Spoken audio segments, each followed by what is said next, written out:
एक बच्चा अपने दादा को अपने ख्वाब सुना रहा था। दादा, मैं बहुत बड़ा क्रिकेट का खिलाड़ी बनूंगा, सारा मुल्क मुझे पहचानेगा, फिर मैं एक बड़ा सा घर बनाऊंगा, बड़ी सी गाड़ी लूंगा। आप लोग जब बाहर निकलेंगे तो सब बोलेंगे ये फलां क्रिकेटर की फैमिली है। पोता ख्वाब सुनाता चला गया और ख्वाब तवील होता चला गया।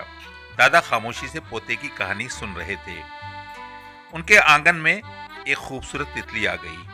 दादा ने पोते से कहा, बेटा इस तितली को पकड़ लो। पोता तितली के पीछे पड़ गया। तितली बैठ जाती, बच्चा दबे कदमों करीब जाता तो ये उड़ जाती। काफी कश्मकश के बाद तितली घर के आंगन से निकल गई और बाहर चली गई। बच्चा भी उसके पीछे भागा। काफी देर के बाद बच्चा हाँफते कांपते खाली हाथ वापस आ गया। दादा ने कहा, बेटा तितली कहाँ है?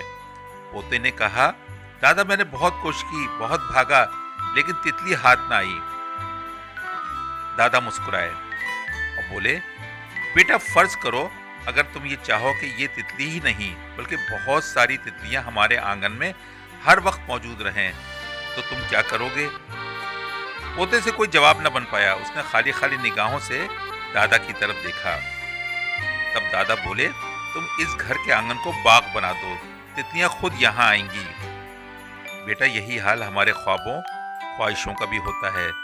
तुम ख्वाहिशात के पीछे भागते रहे तो जिंदगी भर भागते रहोगे, हाथ कुछ ना आएगा। अगर कोई ये चाहता है कि इसके ख्वाब इसके पीछे चलें, तब इसे अपनी जात में गुलशन बनना होता है।